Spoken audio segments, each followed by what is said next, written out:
Եվ այսօր հերթական խնդրի քննարկման համար մեր տաղավարում հյուրընկալել ենք իրավաբանական գիտությունների թեկնածու Երևանի Պետական Համալսարանի եւ Փաստաբանական ակադեմիայի դասախոս փաստաբան Սիմոն Ֆարմանյանին։ Բարև ձեզ, պարոն Ֆարմանյան։ Շնորհակալ եմ մեր հրավերն ընդունելու համար։ Արդեն երկրորդ անգամ եք մեր տաղավարում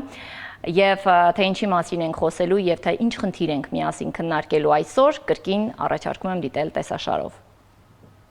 Ես մարզերից մեկում եմ ապրել, դեռևս 90-ականներին կառուցել եմ մեծ բնակարան, առանձնատուն, իր գեղեցիկ բակով եւ երկրից մեկնելու հետ կապված տարբեր տարիների ընթացքում փոփոխությունների եմ ենթարկել բնակարանս, ստիպված եմ եղել այն բաժանել 20 մասերի, տվել եմ վարձակալությամբ, այնուհետև վարձակալներս ցանկացել են իմ բնակարանը գնել եւ այդ բնակարանները, որոնք ես ինքնական բաժանել էի մասերի, արդեն առանձին հասցեներ տալով օտարեցի դրանք։ Այս պահին ես արտերկրում եմ գտնվում, բայց ինձ հայտնեցին, որ ծանուցում եմ ստացել պետական եկամուտների կոմիտեից, որ կառուցապատող եմ ու 20 օրվա ընթացքում 20 օտարված բնակարանների մասով պետքա հարկ վճարեմ պետությանը, մինչդեռ ես օտարելու ժամանակ ոչ մի բան չեմ ուծել, ախր օտարել եմ իմ սեփական տունը։ Ես կառուցապատող չեմ, շինթույլտվություն չեմ հանել, շահույթ չեմ հետապնդել։ Ես զուտ ուզել եմ իմ բնակարանը վաճառեմ, բայց քանի որ մեծ ա եղել, բնականաբար հասկանում եք, չէի կարող այդպես վաճառել, բաժանել եմ ստիպված մասերի, այդ տարբերակով եմ վաճառել։ Ուզում եմ հասկանամ ինչի է պետությունը ինձ հետ այդ կերպ վարվում, ուզում եմ հասկանամ իրավաչափ են իրենց գործողությունները, թե չէ, եւ ինչ քայլեր կարող եմ ես ձեռնարկել այստեղից։ Շատ լավ, շնորհակալ եմ, խնդիրը կարծում եմ պարզ է։ Այստեղ ես նախ եկեք հասկանանք արդյոք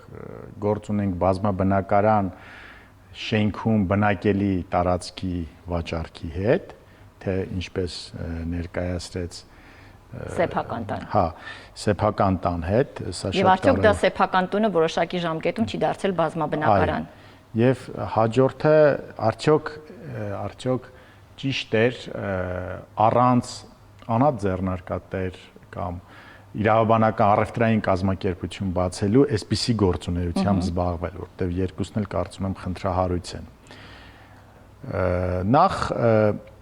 բազմաբնակարան շենքի տարածք է, թե չէ, սա շատ կարևոր է ինչի համար, որտեղ նույն հարկային օրենսգիրքը այս հարցը կարգավորում է եւ ասում է, որ ֆիզիկական անձ կառուցապատողը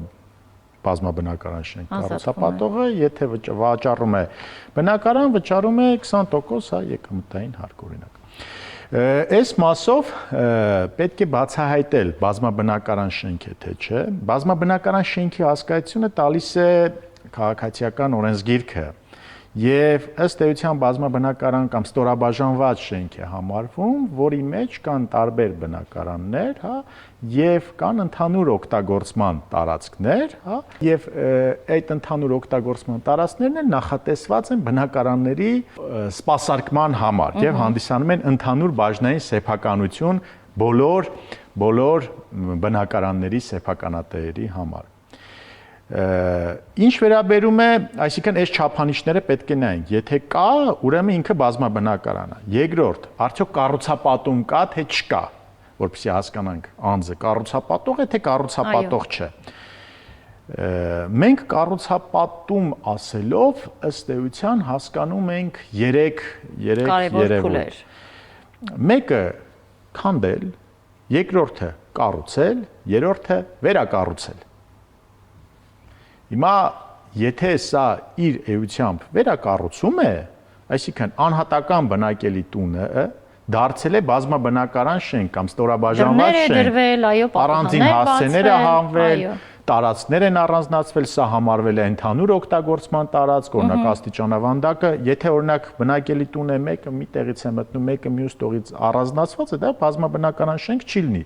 Բայց եթե մի բնակելի տուն է եւ բարձրանում ես աստիճաններով, ձախի վրա ձեր տունն է, աջի վրա հարևանի տունն է, հա, մարդկային այսպես ասած, պարզ լեզվով ասած, դա արդեն բազմաբնակարան շենք է եւ այդ աշխատանքներն էլ վերափոխման ըստ էության իրանք վերակառուցում են եղել եւ դուք փոխել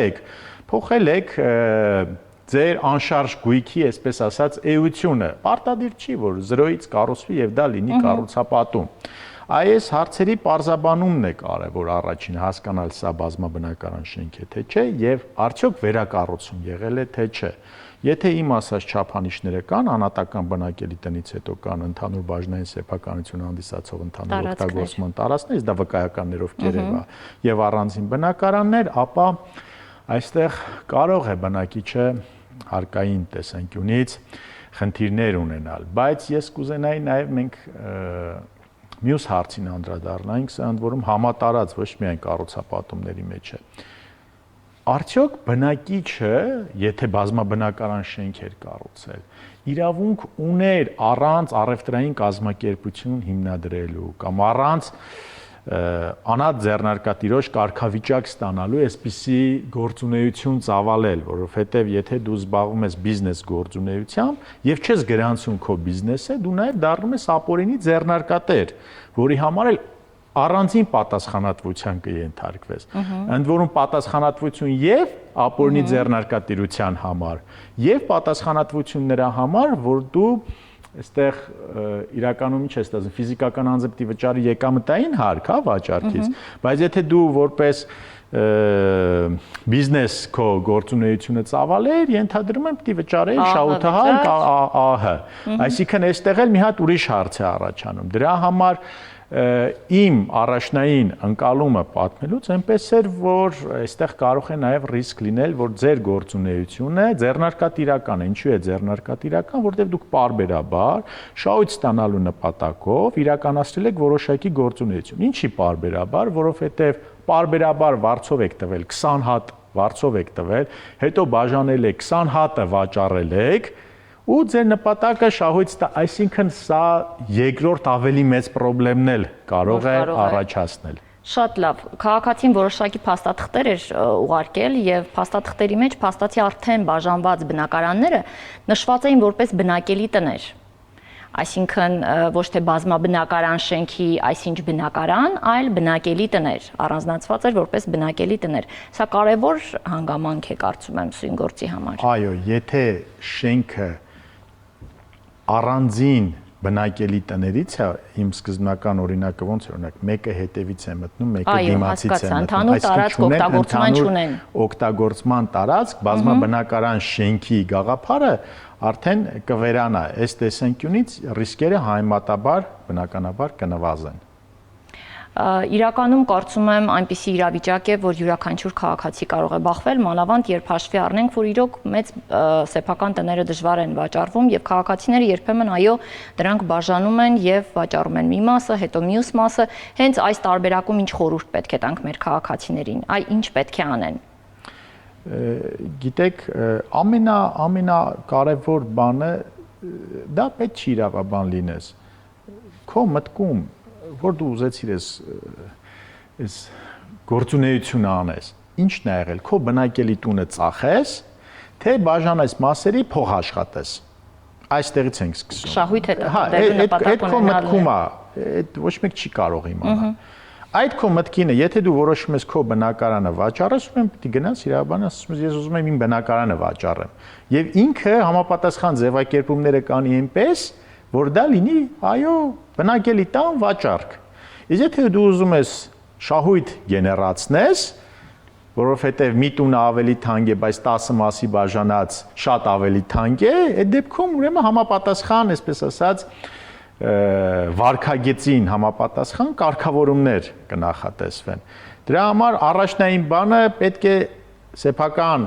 գլխում որոշում կայացնել։ Մենք ուզում ենք տուն վաճառել, թե մենք ուզում ենք բիզնես անել։ Երկու պարագայում էլ, քանի որ ռիսկային է 20 բնակարան վաճառելը, դա ենթադրում է մեծ գումարների մասին է խոսքը գնում։